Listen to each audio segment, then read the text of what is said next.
요즘에 날씨가 많이 추워지셨죠? 네, 그러다 보니까 따뜻한 게 좀 그리워질 때가 됐습니다. 우리 옆에 계신 분에게 이렇게 한번 인사해 볼까요? 당신은 나에게 따뜻한 햇살입니다. 네, 내 곁에 계셔 주실 거죠? 이것까지 하셔야 돼요? 네. 네. 우리가 그 자리를 지키는 것은 정말 중요합니다. 지난주에 사역지원서가 이렇게 배포가 됐습니다. 이번 주에도 배포가 될 텐데요. 자리를 지키면서 하나님의 사명의 자리, 그 자리를 감당하시는 귀한 은혜가 있기를 소망합니다. 저는 고등학교 3학년 때 이 학교에서 야자를 하잖아요. 근데 저희 학교는요, 주일 자율학습이 있었습니다. 특별히 제가 학교 다닐 때는 벌써 한 28년, 9년 됐어요. 고등학교. 근데 그때는 토요일도 학교를 갔기 때문에 토요일도 오후 6시까지 자율학습을 했고요. 그리고 주일도 오전 9시부터 오후 6시까지 이렇게 자율학습을 했습니다. 그러다 보니까 이제 주일을 제대로 지킬 수가 없는 것입니다. 그래서 저는 결단했습니다. 3월부터 주일 자율학습에 나가지 않으리라. 딱 유일하게 한 사람만 딱 허락해 주시더라고요. 누구냐면은 목사님 아들. 이제 목사님 아들이 아닌 게 엄청 부러웠습니다. 근데 제가 주일에 이제 교회를 가고 자율학습을 가지 않았더니 이제 제 이름이 이제 방송 월요일 아침에 방송 앰프로 이제 불려지는 거죠. 3학년 1반 누구 교무실로 와. 그래서 이제 선생님도 좀 양심이 있으셨는지 그걸로는 이제 많이 때리지는 않으셨어요. 10대. 허벅지 10대를 맞고 매일매일 매주마다 월요일마다 이 매로 이렇게 시작하는 시간들이었습니다. 그래도 이렇게 마음은 되게 좋았어요. 내가 주의를 지키는 것 때문에 이렇게 혼나고 이렇게 매를 맞는다는 거 왠지 좀 이렇게 믿음을 지키는 것 같잖아요. 그렇죠? 그런데 좀 이상한 유행이 좀 생겨버리기 시작했습니다. 다른 친구들이요, 주일에 학교를 오지 않는 거예요. 그리고 열 때 몸으로 때우는 겁니다.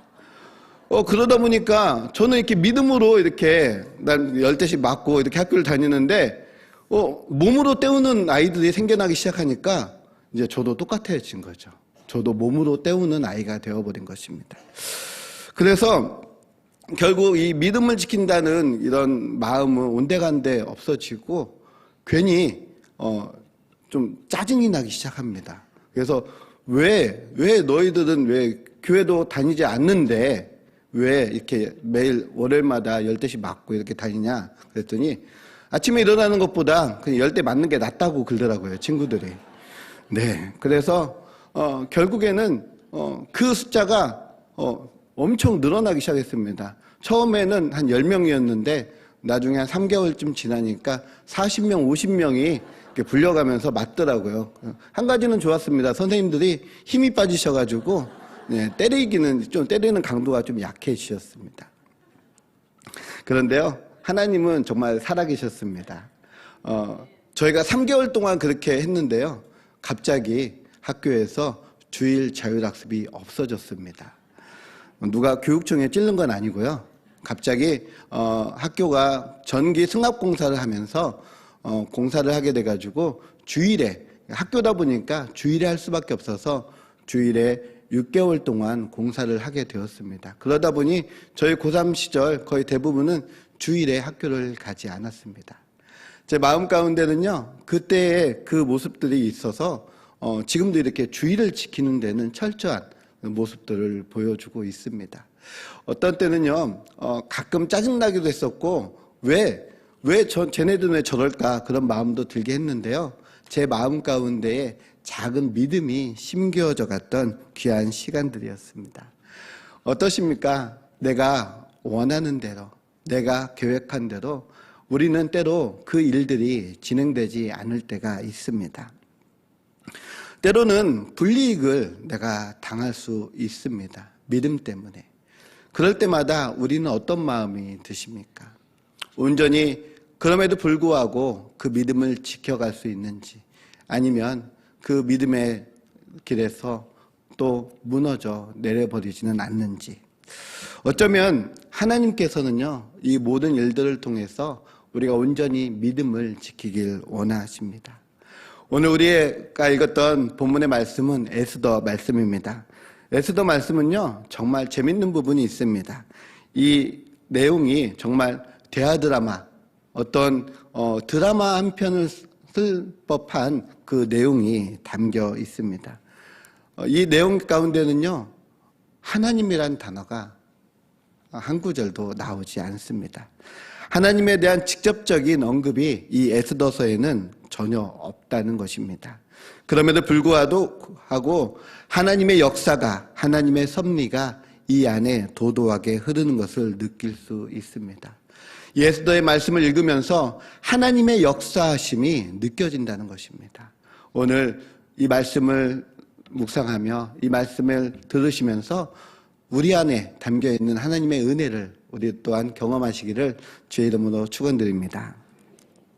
에스더의 배경을 살펴보면요, 이 바사왕 고레스의 조서로 이 스룹바벨과 수많은 유다 백성들이 예루살렘으로 돌아가서 성전 재건의 일을 하고 있었습니다. 우리가 지난번에 에스라서 말씀을 통해서 배운 것처럼 이 여러 대적들의 방해로 인해서 이 성전 재건의 사업들이 중단되었습니다. 14년이라는 시간 동안 중단되고요. 그리고 이제 20년이라는 기간이 흐른 뒤에 이 성전이 완공이 되게 됩니다. 그때 왕이 고레스였고, 그리고 이제 고레스와 다리오 왕 사이에 이 바로 아하수에로 왕이 등장하게 됩니다. 혹시 영화 300이라는 영화 보신 적 있으신가요? 거기에 보면은 되게 못되게 생긴, 시커멓게 생긴 왕이 있는데요. 사실은 역사적 배경과는 좀 다른 표현입니다. 좀 악한 왕을 표현하기 위해서 그렇게 표현했는데, 아하수에로 왕이 그 영화 300에 스파르타와 그리스 반대편에 서 있는 왕으로 등장하게 됩니다.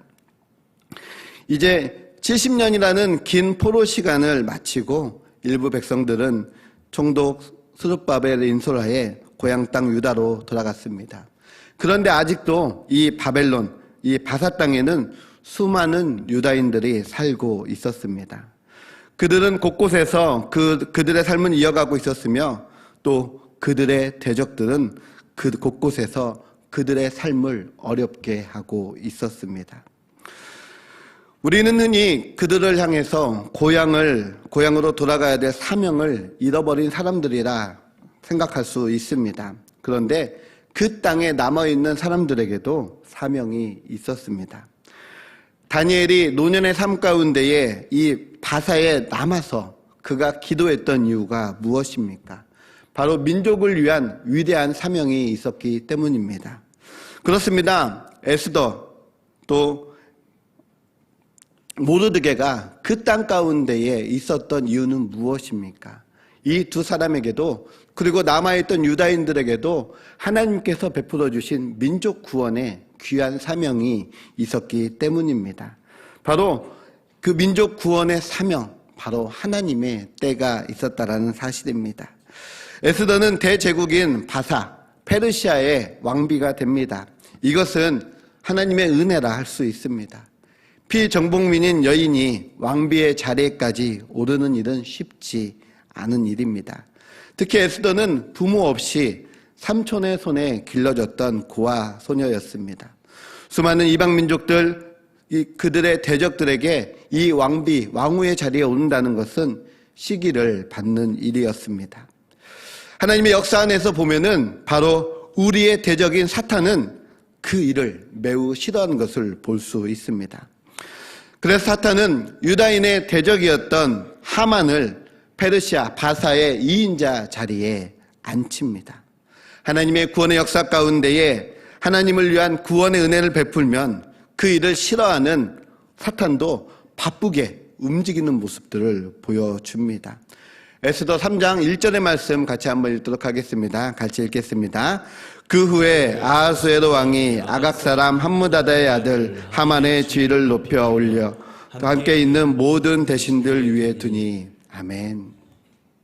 하만의 지위가 올라갔습니다. 그 어떤 이방인보다, 그 어떤 바사 사람들보다 높은 권위를 누리게 되는 것입니다. 하만은 아각 사람이라는 표현을 통해서 아마 이 하만 또한 이 포로로 잡혀온 사람 중에 한 명일 거라 추측이 됩니다. 그 사람이 높임을 받았다. 그 사람이 높은 지위에 올라갔다. 그렇다면은 모든 이 바사 페르시아의 백성들이 그에게 절하는 것은 마땅한 일입니다. 모르드게보다 어떤 유다인들보다 그 지위가 높았기 때문입니다. 그런데 모르드게는 어떻게 반응합니까? 그에게 절하지 않습니다.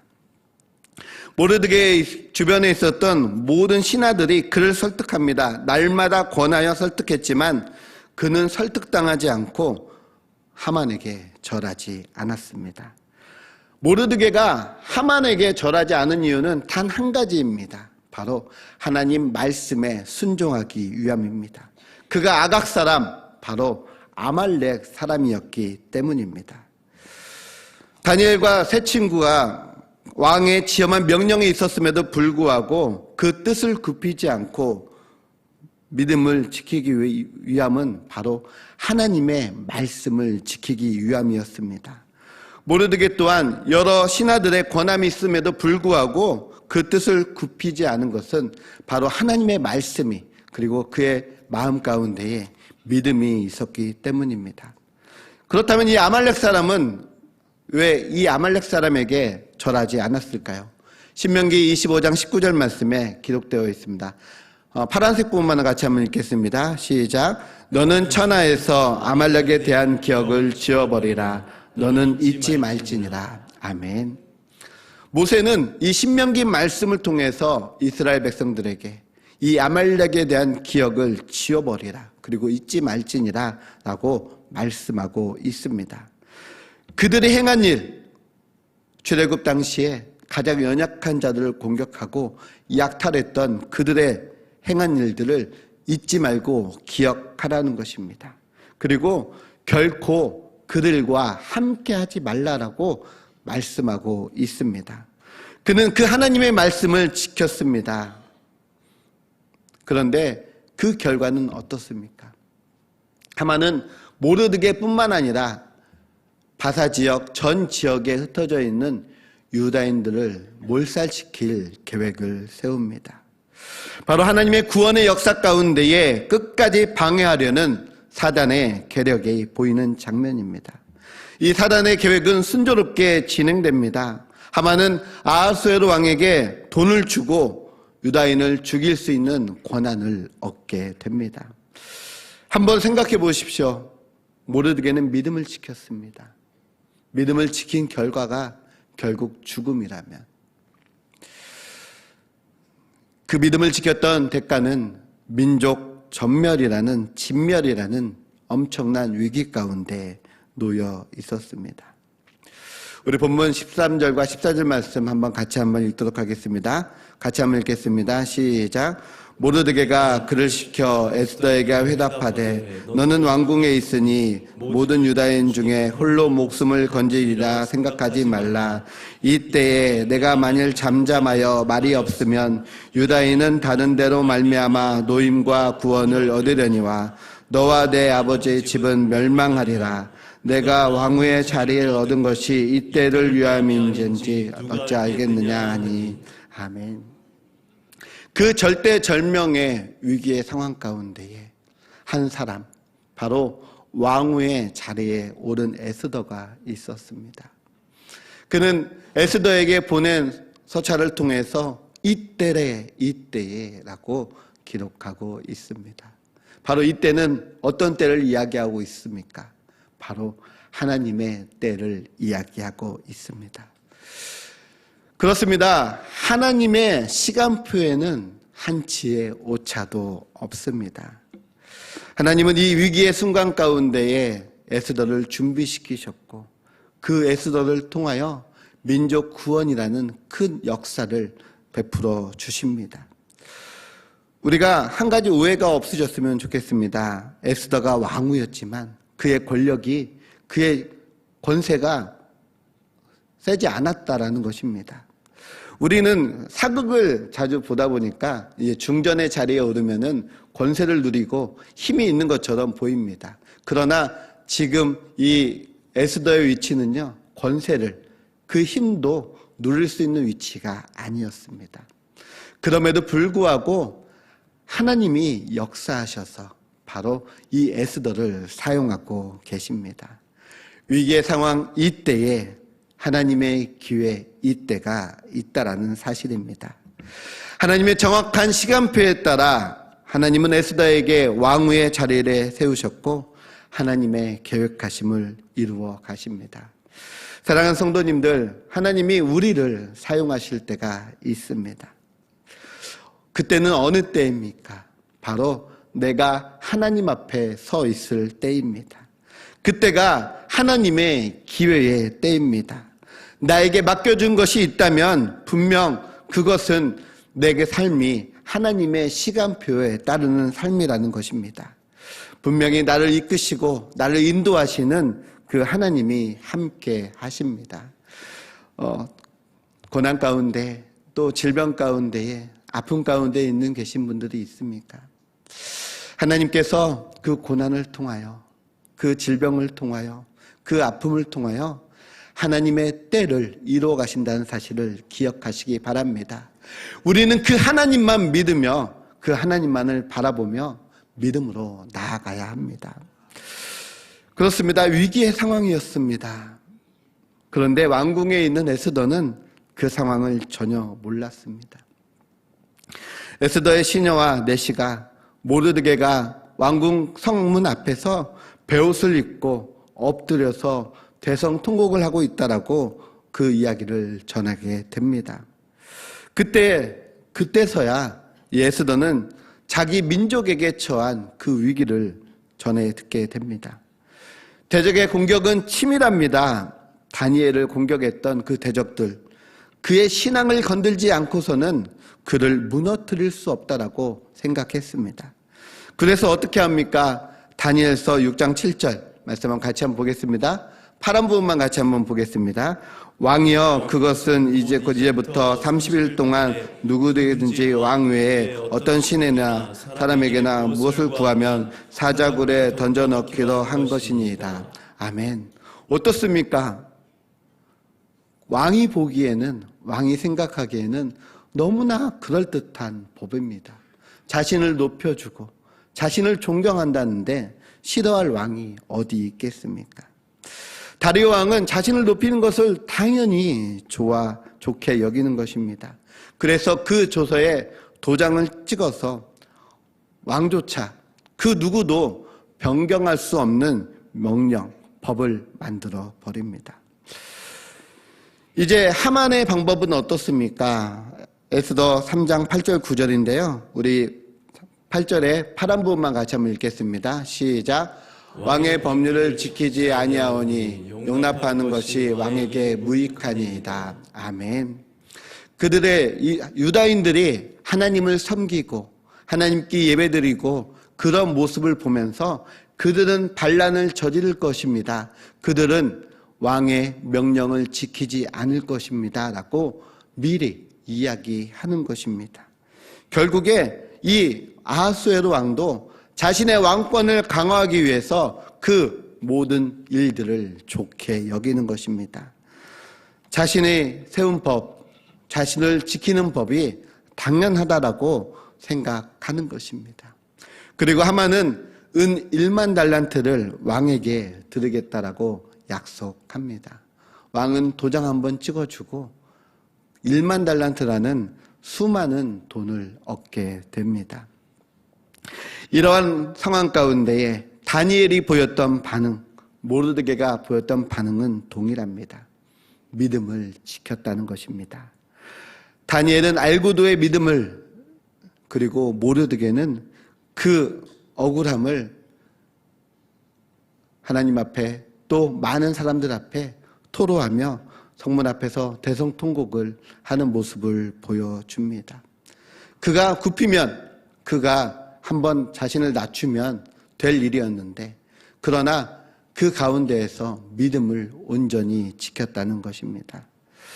그때에 이 모든 상황을 알게 된 에스더는 모르드게와 유다 민족에게 이렇게 부탁합니다. 에스더 4장 16절 말씀입니다. 당신은 가서 수산에 있는 모든 유다인을 모으고 나를 위하여 금식하되 밤낮 3일을 먹지도 마시지도 마소서. 나도 나의 시녀와 더불어 이렇게 금식한 후에 무엇라 말씀하고 있습니까? 바로 온 백성을 모아서 금식하겠다라고 말씀하고 있습니다.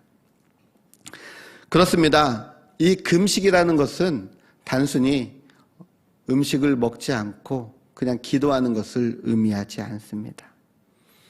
자신의 목숨을 걸고, 그리고 자신의 전 삶을 걸고, 그리고 하나님 앞에 자신의 죄를 회개하고 하나님 앞에 나아가는 것입니다. 그때에 금식한 후에 그는 이렇게 이야기합니다. 규례를 어기고 왕에게 나아가리니 죽으면 죽으리이다. 아멘. 에스더는 규례를 어기고 왕께 나아가겠다라고 말하고 있습니다. 우리는 에스더의 결말을 잘 알기 때문에 이것이 무엇을 의미하는지 잘 이해하지 못합니다. 그러나 이 상황은 에스더의 상황 가운데에서 쉽게 결정할 수 없는 일입니다. 자신의 백성들을 위하여 자신의 목숨을 걸고 왕께 나아가겠다라고 이야기하지만 왕이 자신을 받아줄지도, 그리고 이 모든 상황들을 반전시킬지도 전혀 알 수 없는 상황 가운데 놓여 있다라는 것입니다. 유다인의 목숨도 구하지 못하고 자신의 목숨도 잃어버릴 수 있는 처지 상황이라는 것입니다. 그런데 어떻습니까? 그럼에도 불구하고 그는 믿음으로 나아갑니다. 에스더는 모르드게와 유다 민족에게 금식을 부탁했습니다. 이 금식은 그들의 삶에서 그들의 모습을 하나님 앞에 회개하는 것입니다. 이 금식 기도의 의미는 바로 하나님 앞에 그 죄를 뒤집어 쓰고, 하나님, 우리가 잘못했습니다. 우리를 구원하여 주시옵소서. 이렇게 기도하는 것입니다. 당시 수산성, 이 바벨론의 수도였던 이 수산성은 풍요로운 곳이었습니다. 공중 정원이 있을 정도로 이 풍요로운 도성이라고 이야기하고 있습니다. 그곳에서 유다인의 삶은 어땠을까요? 화려하고 풍성한 도시 가운데에서 그곳의 문화 가운데 젖어 살았을 것입니다. 과거에는 노예였지만 이제는 비교할 수 없는 그 삶을 살았으며 그 삶은 윤택할 정도로 풍성하게 누리고 살았습니다. 그것을 반증하는 것은 바로 이 하만이 아하수에로 왕에게 바치겠다고 했던 은 1만 달란트, 그것은 이 유다인들을 전부 다 진멸시키고 얻을 수 있었던 수익이라고 볼 수 있습니다. 이제 그들의 삶은 위기로 빠져들었습니다. 걷잡을 수 없는 소용돌이 가운데 들어가는 것입니다. 그때 그들이 붙잡을 수 있는 것은 오직 하나님 한 분뿐입니다. 그들은 자신의 죄를 회개합니다. 이 기도는 하나님의 뜻에 그들의 뜻을 맞추기 위한 것이 아닙니다. 하나님을 그들의 뜻에 맞추기 위한 것이 아닙니다. 유다 민족들의 뜻과 생각을 하나님의 뜻에 맞추기 위한 기도입니다. 그렇기 때문에 이 기도는 끝까지 낭망하지 않고 끝까지 기도해야 하는 것입니다. 우리가 끝까지 기도할 때에 그 상황, 그 환경을 보지 않고 그 상황 너머, 그 환경 너머에 있는 하나님을 만나게 되는 것입니다. 다니엘이 하루 3번씩 예루살렘을 향하여 기도했던 이유가 무엇입니까? 바로 예루살렘에서 이 성전 재건의 사업들이 중단되었고 그들이 큰 위기를 맞이했기 때문에 그렇습니다. 그곳을 향하여 하루 3번씩 하나님께 기도함으로 말미암아 하나님께서 그들에게 크신 은혜를 베풀어 주셨습니다. 그렇습니다. 이 기도는 민족을 위한 기도이며 중단되어 버린 성전 재건을 위한 기도였습니다. 영적 밑바탕이 되는 기도였습니다. 그렇다면 이 에스더와 유다 백성들이 하는 기도는 무엇입니까? 바로 민족을 구원하기 위한 기도입니다. 바사 곳곳에 흩어져 있는 유다인들은 영문도 모른 채 한날 한시에 죽게 되어 있습니다. 이 죽음은 예루살렘이라 해서 피해갈 수 없었던 사건이었습니다. 단순히 한 사람을, 한 민족을 살리는 기도가 아니라 하나님의 구원의 계획을 이루어가는 기도라는 사실입니다. 에스더 한 사람이 죽기를 각오하며 하나님께 기도했을 때에 하나님은 그 놀라우신 뜻을 이루어 가시는 은혜를 베풀어 주셨습니다. 사랑하는 성도님들, 우리 또한 이러한 기도가 필요합니다. 나라가 힘들다 합니다. 이 시대가 어렵다 합니다. 그렇다면 우리 또한 이 나라를 위하여, 이 민족을 위하여 기도해야 할 때입니다. 하나님의 구원 역사 가운데에는 그 어떤 순간에도 하나님의 역사하심이, 하나님의 일하심이 있습니다. 제가 설교 시간을 통해서 자주 했던 이야기인 것 같습니다. 제가 고등부를 담당하고 있을 때 한 아이가 저에게 찾아왔습니다. 저에게 처음 한 말이 이것이었습니다. 하나님이 안 계신 것 같다고. 그 이유를 물었을 때 저는 그 아이의 마음을 이해할 수 있었습니다. 그 친구는 어머니가 암으로 중학교 때 돌아가셨습니다. 어머니의 투병 생활을 그 자리에서 가까이서 지켜보았습니다. 그때 많은 교회 성도님들이 찾아오셔서 집에서 예배드리고 기도하고 어머니가 나을 거라고 이렇게 이야기하고 갔습니다. 그런데 하루가 다르게 어머니의 질병은 안 좋아졌고 결국 하나님의 부르심을 받아 하나님의 나라에 가게 되었습니다. 그때 그 일이 쉽게 잊혀지지 않은 이 아이가 늘 하나님은 정말 살아계신 걸까? 그렇다면 왜 나에게 이런 어려움을 주시는 걸까? 다른 친구들에게, 다른 아이들에게는 다 있는 엄마, 나는 그렇게 떠나보낼 수밖에 없었을까? 우리는 고난 앞에서, 고통 앞에서 늘 이렇게 생각합니다. 하나님이 살아계신 걸까? 하나님이 내 삶 가운데 역사하고 계신 걸까?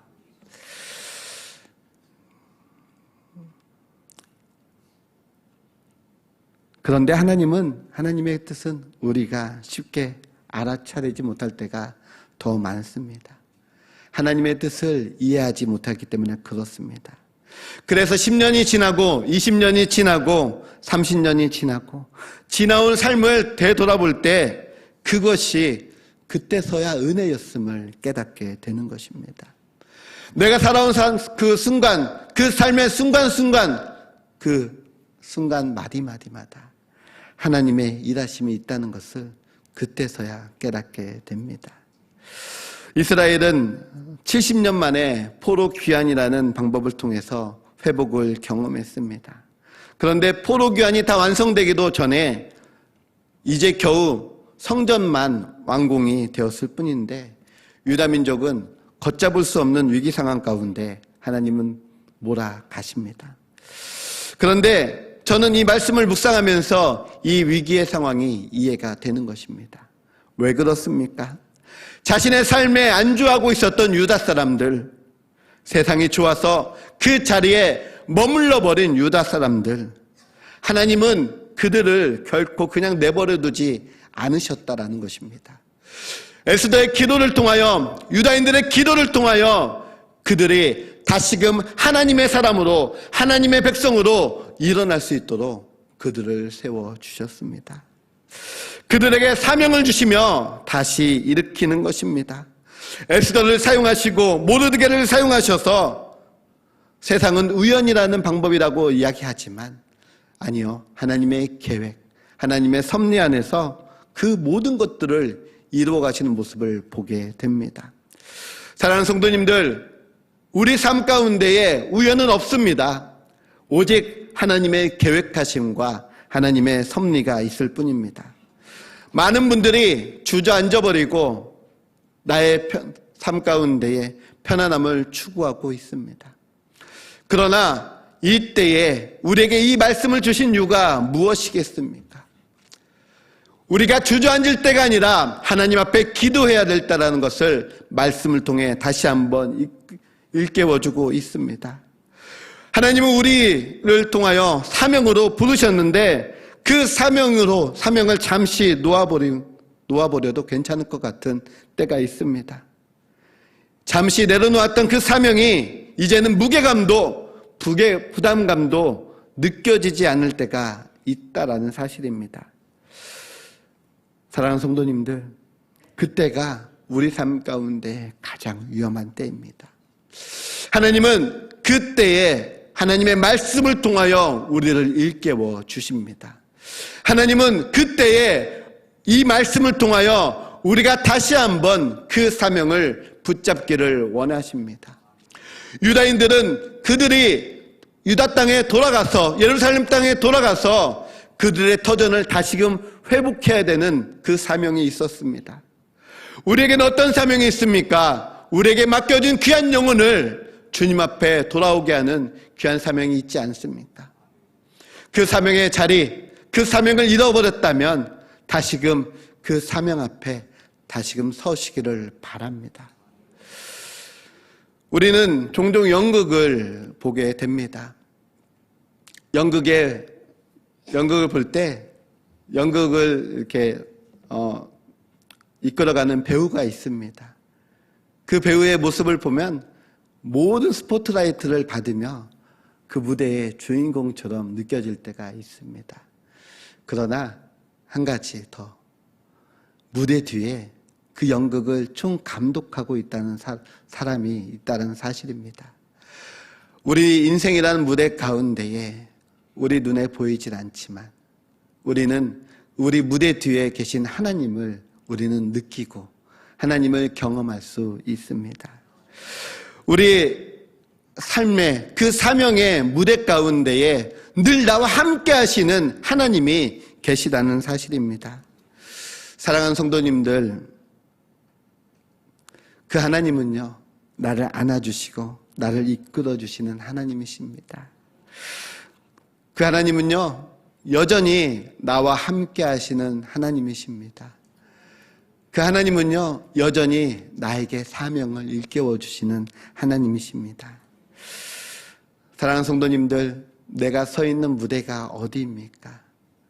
그 무대 뒤편에 우리 하나님은 늘 함께 하십니다.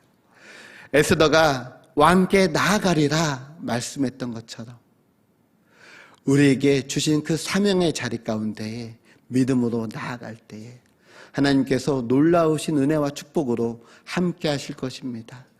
우리에게 어려움이 있습니까? 고난이 있습니까? 근심이 있습니까? 그 근심보다 크고 그 고난보다 크고 위대하신 하나님이 우리와 함께 하십니다. 그 하나님을 믿으시며 그 하나님과 동행하시는 귀한 성도님들 되시기 바랍니다. 함께 찬양하시겠습니다.